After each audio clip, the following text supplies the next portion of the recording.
Eagle River, Wisconsin. A dozen racers roar into the first lap of the annual Snowmobile Derby. The 200 horsepower machines run at full throttle on a track of packed powder and solid ice. Veteran competitor Brad Pake is off to a rough start. He's trapped amid the other racers and approaching the most treacherous jump on the course. The race is close. Then suddenly, Brad is blinded by snow and flies off his sled. He recovers from his fall, but then disaster strikes. Watch again as Brad is thrown into the air and slams down in the middle of the race course.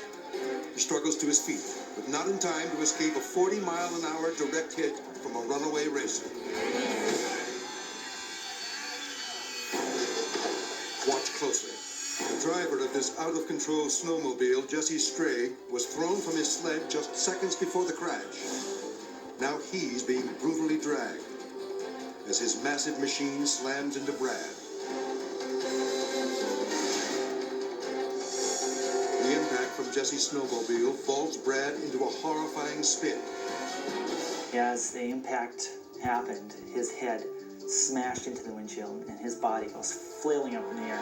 You know, I'm guessing his body was probably 10 feet above the ground. When you're in a situation like that, your adrenaline starts pumping and you just want to get out of there and survive the whole thing. It's very instinctive actions, I think. Despite his injuries, Brad struggles to walk to an ambulance. He returns to racing, but he will always remember the frightening accident that could have put him on ice forever. Somerville, Massachusetts. An explosion rocks a residential neighborhood when a factory bursts into flames. First on the scene is off-duty firefighter Lieutenant Wallace McLean. I looked down between the two neighbors' houses across the street. There was a beacon printing ink fire, flat as a pancake. Fire companies arrive and deploy their equipment. When McLean calls the station for more gear, rookie Earl Johnson answers the phone. He says, "Earl, we got a good one going on down here. Grab my gear and make your way down here." McLean, a veteran of 21 years, works alongside Johnson. This is the newcomer's first fire, and one he's not likely to forget. Johnson is on his knees directing a hose at the rear of the factory.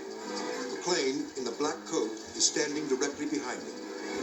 I distinctly remember Lieutenant McLean coming over saying, "Earl, this is your first one. You gonna be all right?" And I turned to my right and I looked at him and I said, I'm fine. I'm on the nozzle, I'm fine. It doesn't get any better than this." But then, an enormous explosion rips two nearby houses off their foundations.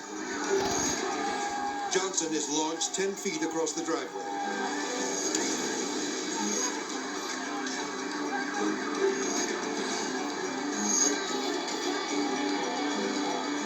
Earl Johnson was laying face down on the driveway, the pavement.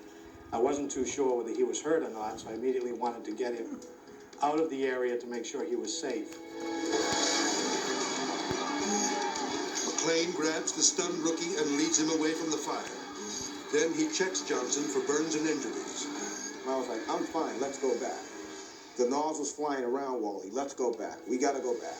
Johnson returns to help his fellow firefighters put out the blaze. He survived his baptism by fire. And he says to me, "You're a rookie, but you're gonna be all right in this job. You're gonna be all right. Let's go. That's where you wanna go? Let's go." They're gonna have to pry my hands off the piece when it's time to retire. I love this job so much. It's unbelievable.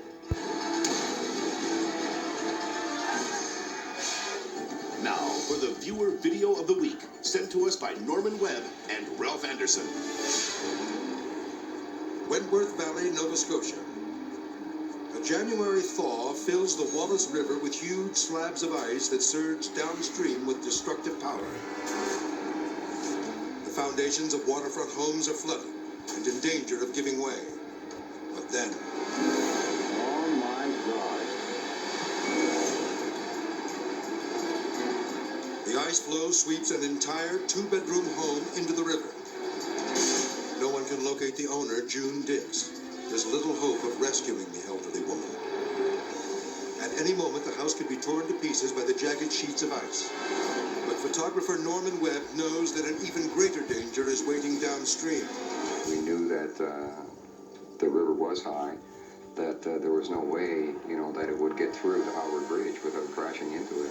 If the house hits the bridge, there's little chance anyone inside could survive. But there's another problem. The cottage is sinking, and fast. Blocks of ice 2 feet thick crush the sides of the structure. If June is still inside, she has only seconds to get out alive. The raging rapids nearly engulf the house, when suddenly the home slams into the bridge with ferocious force. The building is demolished by the deadly current. The home and everything in it is reduced to a floating pile of debris. But moments after the disaster, there's a miraculous discovery. June Dix is alive. Just before her house was swept away, she managed to escape. We asked someone if they had seen our cottage, and he said no, it had already gone by there. June returns, but all that's left of her home is the foundation, and the memory of the day that she came face to face with nature's awesome fury. I still want to cry when I think about it. You can't fathom how that could happen in the first place. Something that's been there for 19 years, and then all of a sudden it's gone.